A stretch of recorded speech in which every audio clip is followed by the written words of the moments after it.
Are you an investor? Do you look at all of the things going on in the world and wondering what is a good investment?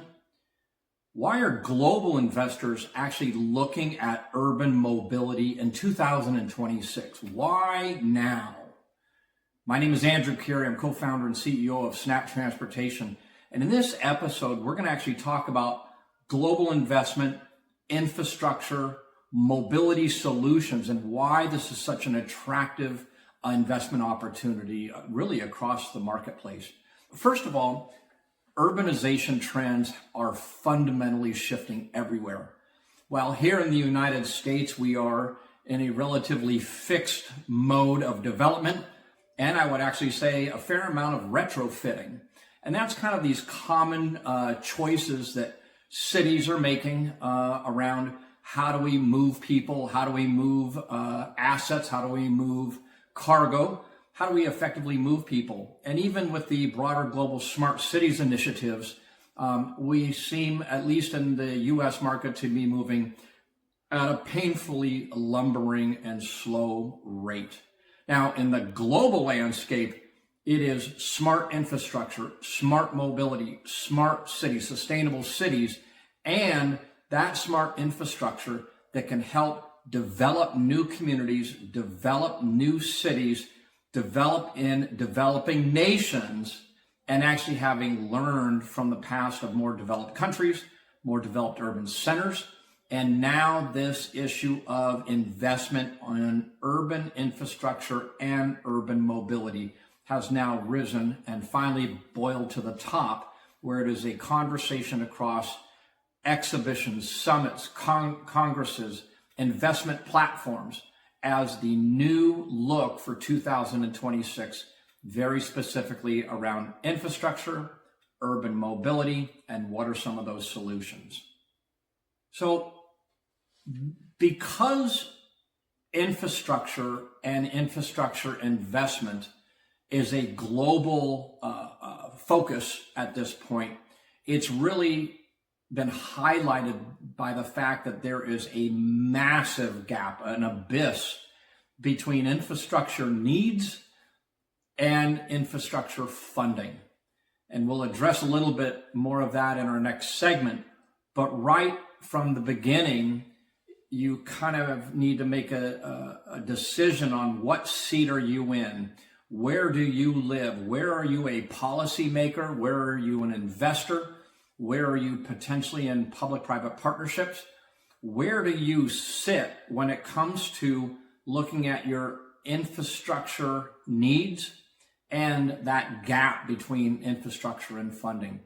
If you pick historically well-developed countries and well-developed cities and urban centers, it is painfully obvious that there is a massive gap between funding at the federal level, state level, even in local city government levels, and what the needs of infrastructure are.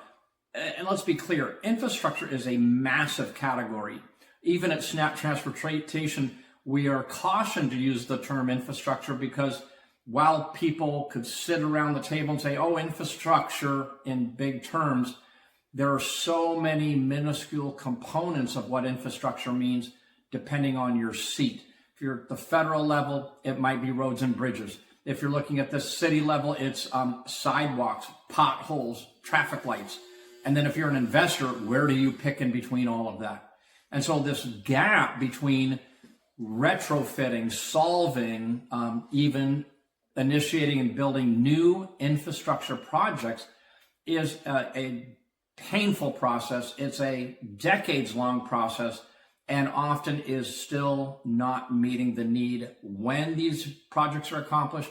And certainly the budgets are not there, first of all, to build them, and second of all, to support them once they're in place. So this is a massive, massive gap, and it's just going to get worse. What we will find is that in developing nations and smart cities and developing urban centers, they are taking these lessons and applying them as they do their future city designs. When they're talking about smart infrastructure, when they're talking about moving people to places along with things, it's a fresh and new discussion. Certainly in continental Africa, they have great advantage of an open canvas on which to do their work. And so again, when we're looking at this massive gap in infrastructure and funding, it is ever present everywhere. But we also know in developing areas that they are learning from the history of so many developed countries and urban centers on how to spend their money more effectively, how to do the urban planning, and how to focus on urban mobility in particular. So now, if you look at the funding gap and infrastructure, it walks us right into the conversation about public and private partnerships, the PPP. Now, it really, again, matters what what desk you're sitting at. It matters where that desk is. Is it here in the United States? Is it a federal desk? Is it a private desk in Florida?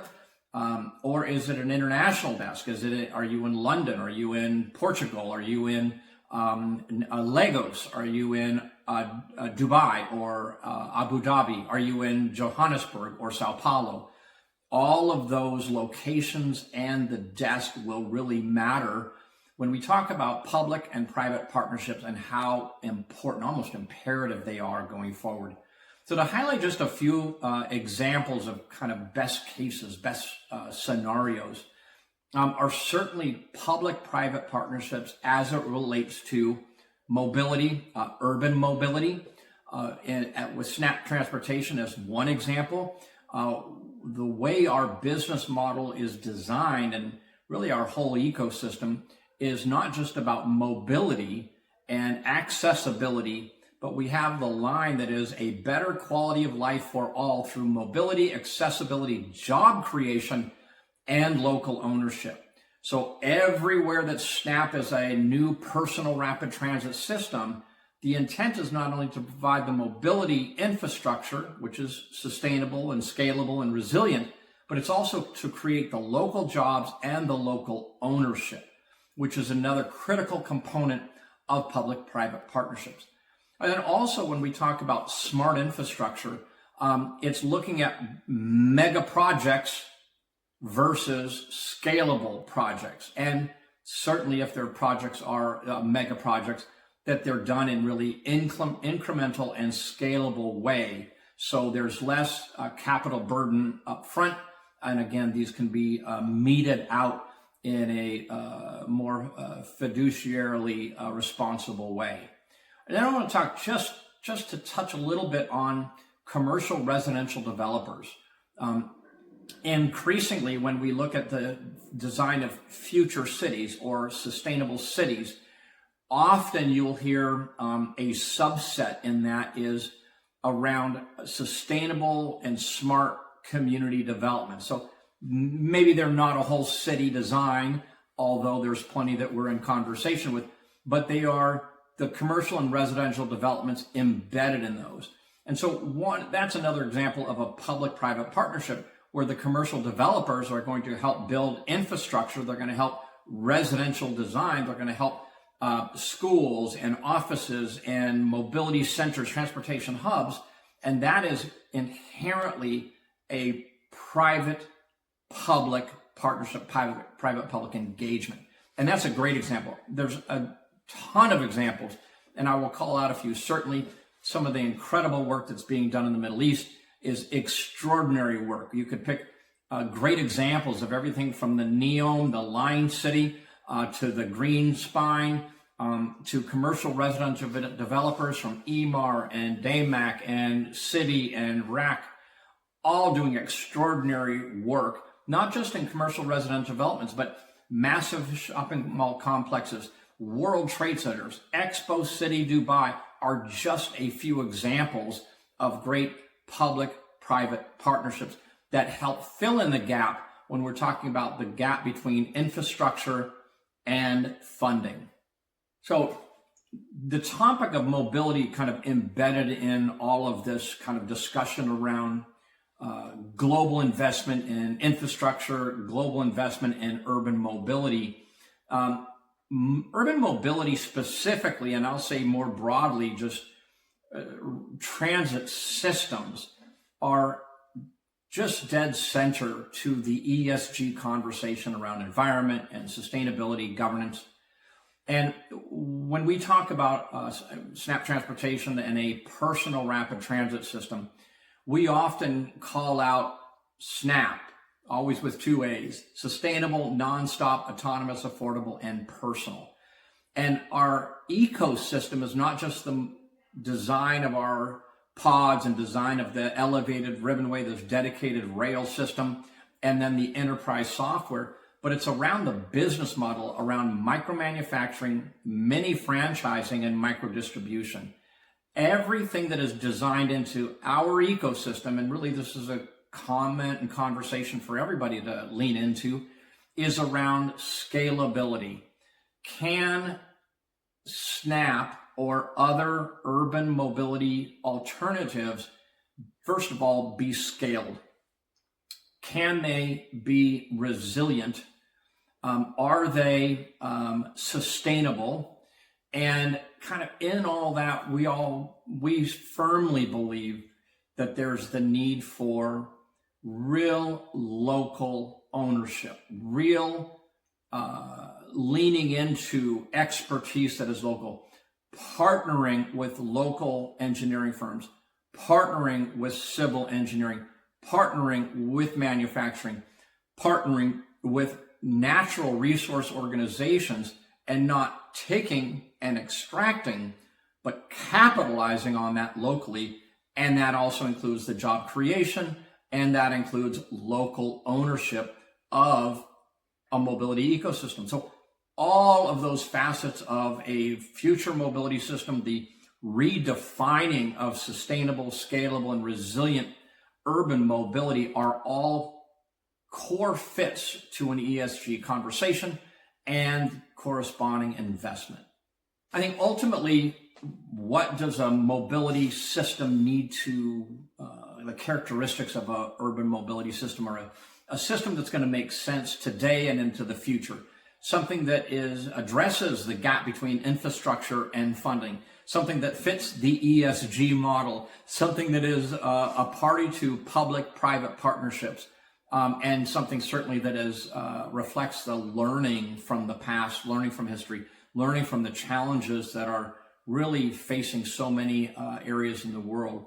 And so we will highlight very much, and mentioned it already, what SNAAP Transportation does. So first of all, SNAAP Transportation is the first of its kind in the world.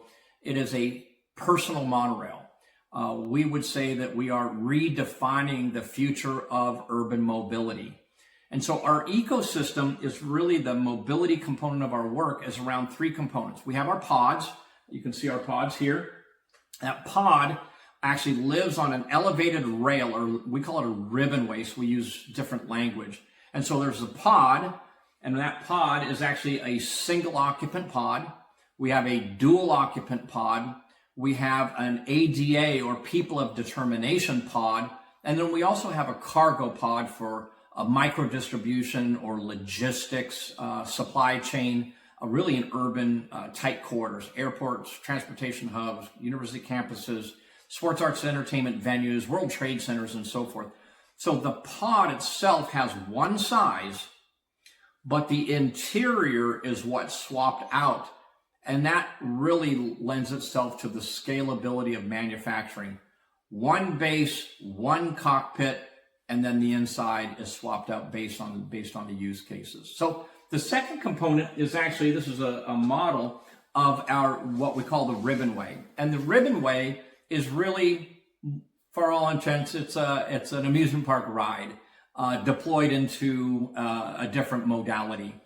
And the way we've designed that, certainly everything on safety, rail passenger safety, all of the core requirements, but also we've designed it with international standards in mind. Again, the intent is to have SNAAP Transportation and a personal rapid transit system available to every person in the world, no matter what.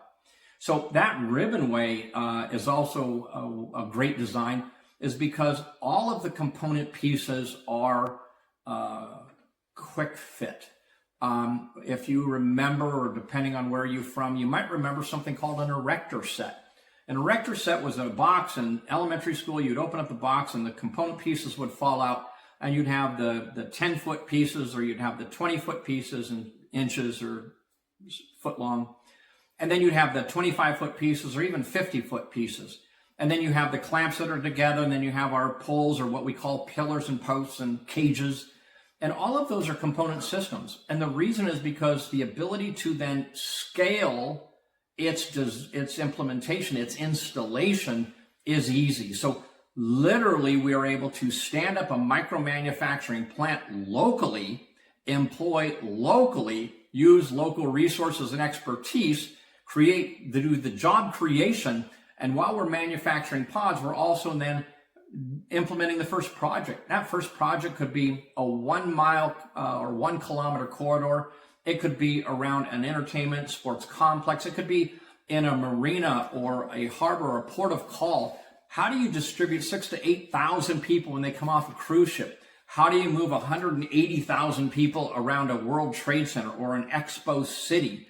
The use cases are innumerable. How do you move people around the biggest shopping mall in the world? And it's not necessarily on a bus. It's not necessarily on a massive metro tram, which are just not scalable.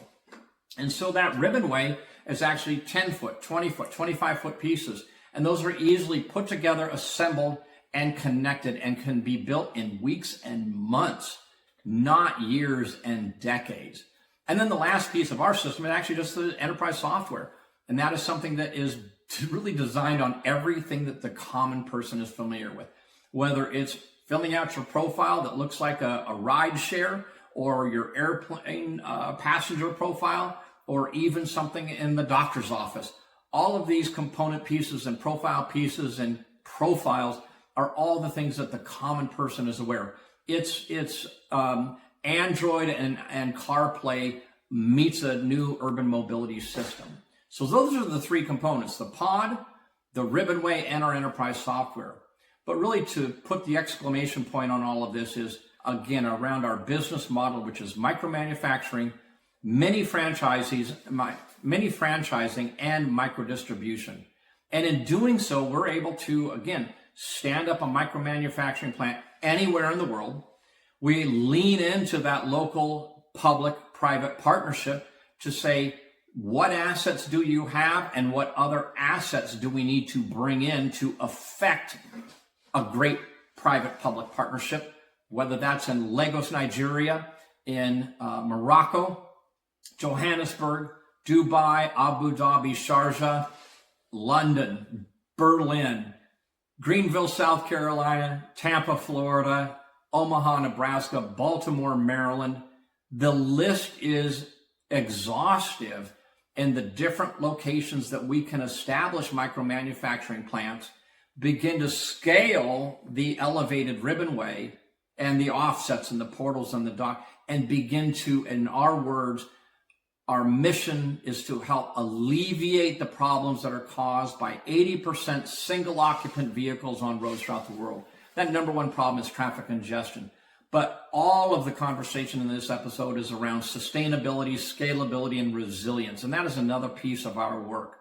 So again, we invite you to follow us at SNAAP Transportation across all platforms. SNAAP is always with 2 A's. You can send us an email at info@ridesnaap.com.